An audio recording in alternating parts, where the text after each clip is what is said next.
নমস্কার, 7 EPIC news নেটওয়ার্কে আপনাদের স্বাগত। ভাঙন আছে ভাঙড়েই। ভোটের দিন সকালেও আইএসএফ তৃণমূল কংগ্রেস কর্মীদের মধ্যে খণ্ডযুদ্ধের ঘটনায় উত্তপ্ত হয়ে উঠল ভাঙড়। এবারের ঘটনাস্থল ভাঙড়ের ফুলবাড়ি এলাকা। অভিযোগ, বুথে এজেন্ট বসাতে গেলে আইএসএফ কর্মীদের ওপর আক্রমণ করার অভিযোগ ওঠে তৃণমূল কংগ্রেস কর্মীদের বিরুদ্ধে। আইএসএফ এর বিরুদ্ধে পাল্টা অভিযোগ তোলে তৃণমূল কর্মী সমর্থকেরা। প্রকাশ্য রাস্তায় তাজা বোমা পড়ে থাকতে দেখা যায়। ঘটনায় দুই পক্ষেরই বেশ কয়েকজন আহত হয়েছেন। ঘটনাস্থলে ব্যাপক পুলিশ বাহিনী রয়েছে। এলাকায় ব্যাপক বোমাবাজির অভিযোগ করলেন এক স্থানীয় বাসিন্দা।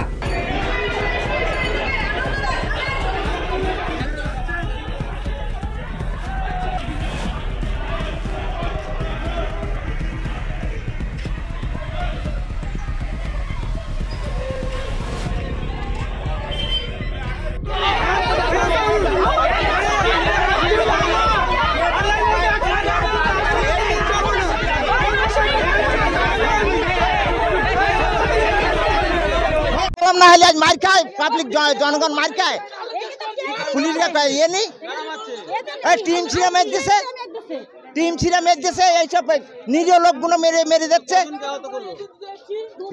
দু তিনজন মেয়ে চারজন তিন চারজন মেরে, এই তো বোম পড়েছে অন্তত 50-60 জন, 60টা।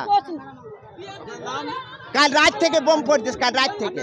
এক আইএসএফ সমর্থক মোহাম্মদ হাফিজুল মোল্লার অভিযোগ, পুলিশ কোনো রকম সাহায্য করছে না। এলাকায় মুড়ি মুরগির মতো বোমাবাজি হচ্ছে। ঘটনাস্থলে তীব্র উত্তেজনা। আমরা শান্তিপূর্ণভাবে আইএসএফ এর পক্ষ নিয়ে এজেন্ট বসাতে এসেছি। এজেন্টকে ধরে যে এজেন্ট বসবে তাদের মারধর করেছে এই একজন এজেন্ট আমার ভাই, আমার চাচতো ভাই, ওর মেরে মাথা ফাটিয়ে দিয়েছে, ঠ্যাং ভেঙে দিয়েছে। সব টিএমসির দুষ্কৃতি, এখানে টিএমসির দুষ্কৃতি। আল্লাহ আছে, আজুল আছে, নজো আছে, নজর ছেলে রাহুল, ওই তুই বন্দুক চালাচ্ছে, রাইফেল চালাচ্ছে, বড় বড় বোম চালছে, বড় বড়। ওদের বোমের কোনো সীমা সংখ্যা নেই, একদম মুড়ি মুরগির মতো চলছে। আমরা পুলিশের সাহায্য পাচ্ছি না। এখানে পুলিশ কোন রকম সাহায্য করছে না, কেউ সাহায্য করছে না আমাদের। শান্তনু বিশ্বাস, 7 এবিক নিউজ নেটওয়ার্ক। আরো বিভিন্ন খবরের আপডেট জানতে হলে অবশ্যই সাবস্ক্রাইব করুন 7 এবিক নিউজ নেটওয়ার্ক চ্যানেলটি, কারণ আপনাদের একটা সাবস্ক্রিপশন আমাদের কাছে অত্যন্ত মূল্যবান।